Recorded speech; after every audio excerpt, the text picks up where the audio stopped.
So, Mrs. Healey, I'm so honored to meet you and also a great pleasure to introduce you to the Romanian public. Today, we shall talk about your book, The Art of Being Alone. And I must say, such a title seems perfect for the period of time we've been through for some years by now.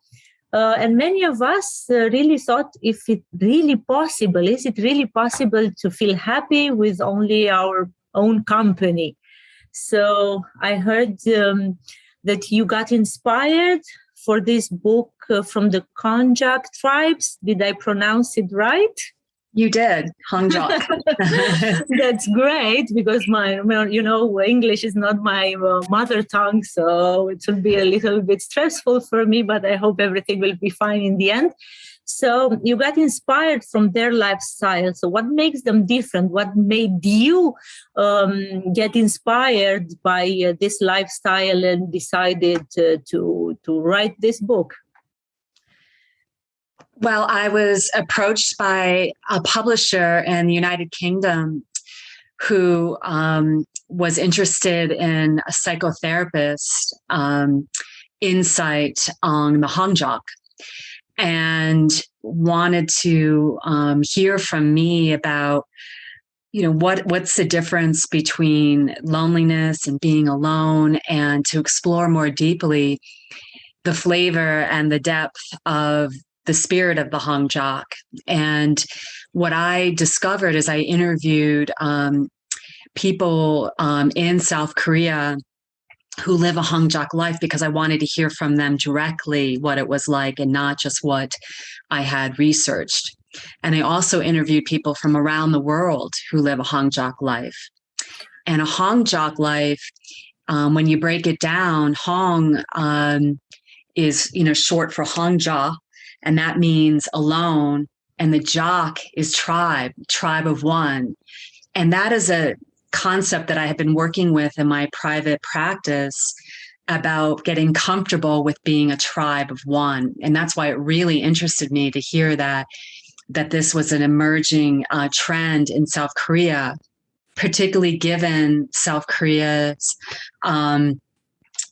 collectivist societal pressures, that this was highly unusual.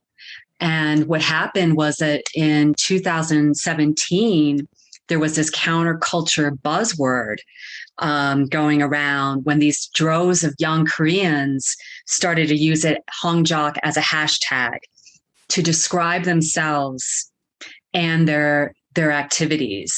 And it started to get a following.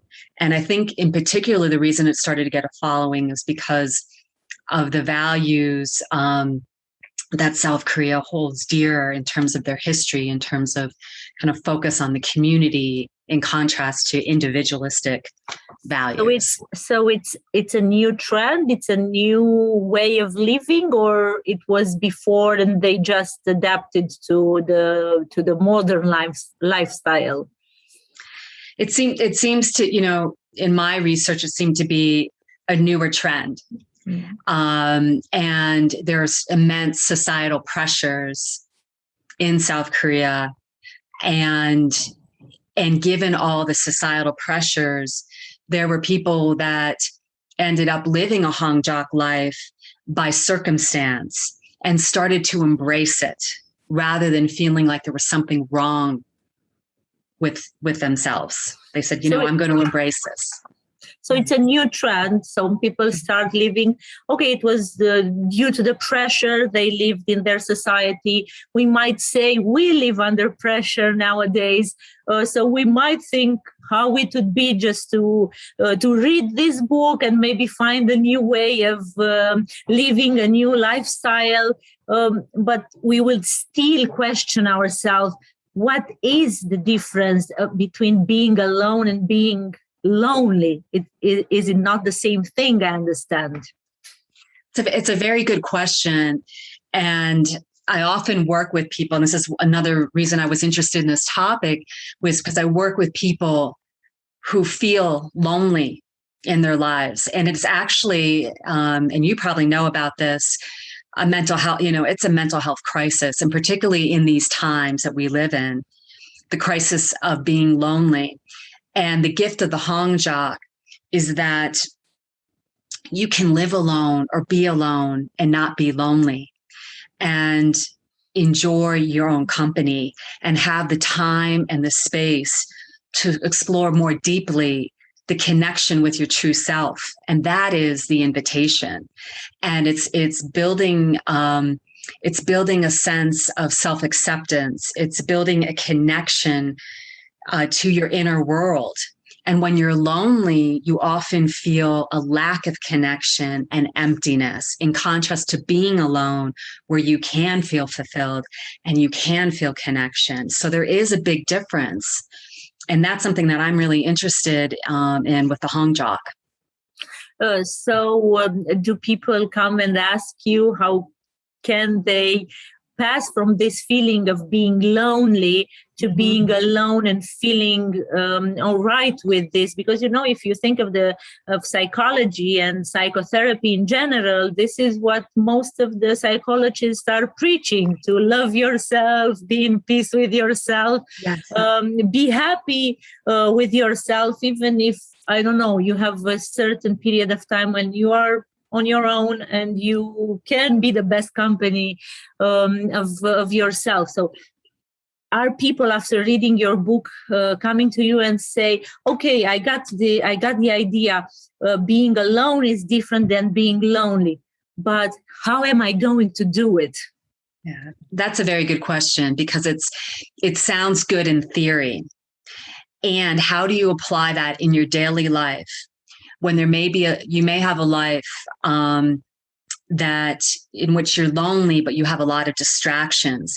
You see, as human beings, we can start to distract ourselves when we feel the sense of loneliness from really being with ourselves. So what I recommend is that we start to incrementally build tolerance for being with ourselves without distractions. I'd like to begin with questions like what gives you meaning? What inspires you? Get curious. Start with a curious lens. Is there something that I've been putting off, that I've been wanting to do, but I've been too distracted to do it? Begin now. Start a little practice, even if it's a few minutes a day, of being with yourself without any distractions. That means your phone, the TV, even a book. And over time, you start to cultivate more of a sense of your edges, more of a sense of yourself. And to me, this is a platform for also building our innate worth. You may find that it leads to activities like, I always wanted to do a dance or some sort of movement activity or soulful activities with oneself, walking alone, maybe in nature. Doing things alone that engage other parts of oneself cultivates another way of being in this world. And that's what I discovered with people who I interviewed who live a Honjok life. They discovered themselves and they found a sense of peace, but they had to build it incrementally over time, build their tolerance without distractions to come back home to who they really are. So you cannot just do it from one day to another. You just have to do it slowly, maybe 5 minutes every day. And slowly, you will get to really live in a Honjok lifestyle. But I'm asking you, and I think most of the people would ask themselves, okay, you decided today, let's say, let give it a try. Let us give it a try. Right. And I'll do it for 5 minutes a day, maybe 10 minutes next, and so on. What do you think would be the easiest and the hardest thing when you're just a beginner? You're in the beginning. You just want to just, let's say, try it, not exactly do it. You just want to try it to see if you can do it later on or not. What would be the easiest thing, the thing that you will find so easy to do, and what would be the hardest thing that would make you say maybe not for me, and how you overcome them? Yeah, I think I guess I'll start with the hardest thing is this sense of discomfort and unease with being in solitude, and this desire to distract, because sometimes things get stirred in us that we don't want to look at. It could be despair, particularly in these times, I've noticed despair, grief, helplessness, and hopelessness. So we can get flooded with some emotions that can feel unbearable in the moment, and where we want to go grab something or numb ourselves. So that can be the hardest thing, is to still stay with it, be with it with great compassion and curiosity. What are you showing me? What's that feeling showing me? But when we're not practiced at that, it can feel intolerable. That's why I recommend doing it slowly, incrementally, because what you discover is that when you stay with it, more is revealed, and that what you're most scared of doesn't destroy you. It strengthens and deepens and evolves you. The other part of the question had to do what's the easiest part. And the easiest part is the place where there's you can get this sense of accomplishment, or a sense of rest, a sense of this is possible, that where you can feel a little bit of space and kind of start to feel even the rise and the fall of your breath, and feel your senses again. And that part can really hold you. So that's the part that can feel like it's for me, and I matter, and that nourishes me. So that's a little easier, because you're doing something to take up time that has a long-term benefit. So my next question would be, can anyone do that? Or if you already have a family, or in a very big group of people, is there an optimal, time to start this way of life only when you're alone, or when you have I don't know. Is there a rule to get this lifestyle started? So, I want to say that some of the loneliest people who I've worked with are the ones who are not alone. Like, in terms of they might be surrounded by people, or in a very rich family, have a very rich family life, and have an internal sense of being lonely. And so there is not an optimal time. You can start any time. And the thing is, you have to start prioritizing yourself. So when you are in a family and there are competing demands, and you feel like there's no time for oneself, you get to start to take up space. And even if it's in your bathroom, and you set boundaries, to give me, this is, my time. And you establish that among your family members, and you build it so that you're actually, in a way, you're showing your family how to treat you, and they are witnessing you taking up space. So it might mean that you go out and walk, might walk alone. You develop creative ways to weave it into your busy life. And it doesn't matter if you're young, middle age, or in later years. It's always the right time to start, and it's never too late. But you've got to decide that you matter, because there will always be competing priorities.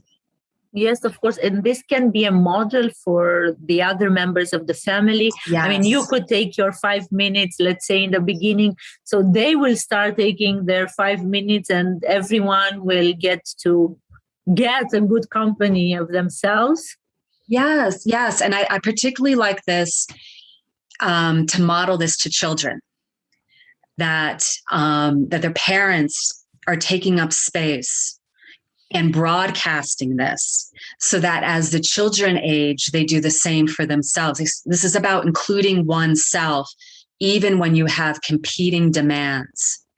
And the impact on children over time to witness this, I believe, is profound. It's another way of being. It's a way to cultivate our inner world in contrast to just the identity of our outer world where there's outer pressures. The Honjok life is a way in which to say, I matter. It's not just about how other people see me or what the expectations are. It's about what matters to me. And that's what I think is so beautiful. So it is a way of modeling this to our own children. If we are in a family, which would be great, because you know sometimes kids can be a little bit demanding, and Yes. Parents say, "Oh, I don't have time for myself," and they are praying someone to give them time. So Yes. the answer is no one will give you time. You have to take it on your own. Yes, yes. Because children, in my experience, they're going to take your time. Yes, they're going to take up space because they want to be the priority, of course. But you can show them another way, and you can show yourself another way, and it's possible. You know, it just came to me, because I'm the mother of 2 young children, and most of the time I take time for myself. In fact, I don't take time for myself. I do things by myself, but they are not for me. So I guess kids, they just feel it, This mother of ours is just taking time without us, but not for herself. So we are just going to pull her Yes. trousers and say, come on, because what do I do when I'm alone? I go watch television, or I don't know, do the laundry, or things that are not really for myself.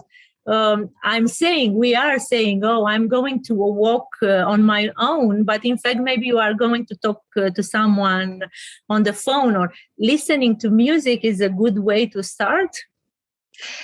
Yes, anything that can, like you gave some really good examples. There's a difference between doing things alone that nourish you and require deep presence, and doing things alone in which you're talking on the phone, or you're doing laundry, or watching a show. That's different. And when you start to notice the difference and take up space, like you're saying, like if maybe I could walk alone, but listen to music and still be present with myself, that would have a different feeling on your nervous system than walking alone and talking on the phone, because it's still distraction.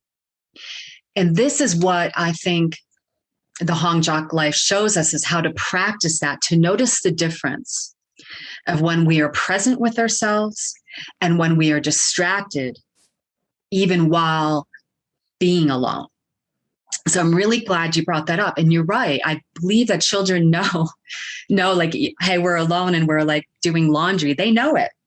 Yes, that we are not really taking time of ourselves. They're always coming. When I'm alone, but not really alone, I'm just alone in the house and do something that it's not for myself. They just come and put a little bit more pressure. But whenever I put my earphones and listen for music, and I say I will just take some time for myself, they stay quiet. So probably without having so much knowledge, children just feel when people really need their time, and they really do it in the best way, I guess, because I'm not that good of living with my own company. I always, that's why your book was so interesting for me. And I must tell you, since I started reading your book, I decided to take those 5 minutes and see what happens. And I discovered that I'm a good company for myself. It's not that bad. So probably someday I will be friendly with myself. Now I'm just adjusting to myself, and I will see what happens next. So because I'm telling you my experience, I'm curious if you have readers that are sharing with you. They are sending you feedback. You receiving feedback from your readers that have already read the book, and they start telling you what happened to them. A little bit, and particularly because of, we live in COVID times, and how they use the book to help them navigate the isolation and the feeling of hopelessness and despair, and coming to terms with feelings of loneliness. And, some of the feedback I've received is that they actually started to pursue interest with themselves that they would not have previously pursued, because they started to build and cultivate a relationship with themselves that was based on a model of curiosity, and how that started to change the direction of their lives, meaning that they started to discover who they are outside of what others expect from them. And then the pandemic kind of gave them permission to do the deeper work. And then they had some of the tools from the book and a context and a framework to begin. And it was almost like giving permission, like, this is possible. There is a way. And what better time to start when there's some form of forced isolation. So I've received some really good feedback about how it was a place to begin to discover one's own self-worth and interest, and cultivate a comfortable relationship with oneself, and be one's own best friend. I got that feedback too. It's like, I'm learning how to be my own best friend, and how to really see myself, not just the identity that I've created, but from the essence of who I am. And so that to me is the most touching, when people come back home to the remembrance of who they are without all the stories about who they think they are. Yeah, I think it was a perfect timing, because I don't know how it happened all over the world. What I can say here in Romania, many people suffer from depression and panic attacks, anxiety, and all kind of mental health issues start coming, and people saying, "Oh, I cannot live like this. This isolation makes us crazy, and it's very, very hard for us." And most of the psychologists would say that, oh, it's the perfect time to start being friend with yourself and find good company of your own. But what I discovered in your book is that this gap between the theory and the action. Yes, because most of the people say you have to be the best company of yourself. Mm-hmm. And all the people are asking, okay, but how am I going to do that? Right. So your book comes and shows the practice, the tools, gives us the tools of, okay, now I decided I got permission, as you said, because of this, the advantage of this pandemics would be, okay, we're given permission to discover and be friendly with ourselves. And fortunately, we found a book like yours that really gave us some tools, not only the theory, because, theory might be easy for practitioners, but for people, normal people who just want to know how to put it into action might be very hard. So I'm happy you got good feedback and exciting stories about from your readers. And now my last question for you: when you decided to write this book, was it because you heard about this concept, or you were just practicing this kind of lifestyle? So you were practicing and then getting to know more about it and write the book, or you start researching, write the book, and start, what was the course of this in your life? It was because I was practicing it, working with people who struggled with loneliness and learning how to either live or be alone. And I worked with it. I would call it the tribe of one, learning how to get comfortable. It doesn't matter if you're around a sea of people, to be a tribe of one. And then in a serendipitous way, as life often is, and it was coincidental that I got approached to research the Honjok way of life. And because of my background as a psychotherapist and what I was doing in my own work. And that's how, that was back in the summer of 2019. So it was a privilege to get the opportunity to research this, to talk to the people and discover for myself and hear the voices from others of what the gifts of a Honjok way of life are. So it was a little backwards. I didn't start with studying the Honjok. I started with studying loneliness and being alone and the difference, and working with self-worth as a foundation to hold the loneliness. And these tips that you'll see in the book, like you're saying, which was such a good point, like you can't just talk about it in theory. What can people do in their daily full lives to practice building what I would call the neuronal pathways of repetition over time to make this a way of life? And so that's how I came to it, is through my practice, and also cultivating my own life and getting comfortable with solitude. I had to do my own work as well to speak to it. I had to be in my integrity. I can't just talk about it without practicing it. So I practiced the things that I talked about in the book as well. And it happened to coincide with the stories that I heard around the world and in South Korea about the gifts of solitude and living alone or being alone. Mrs. Healey, thank you so very much for this interview. I must say your book was an inspiration for me. It is definitely a book that shows us the tools and the practice of being alone in a good way and making a good company of ourselves. I don't want to tell more, so people will take the book and get to see what's there and put it into practice.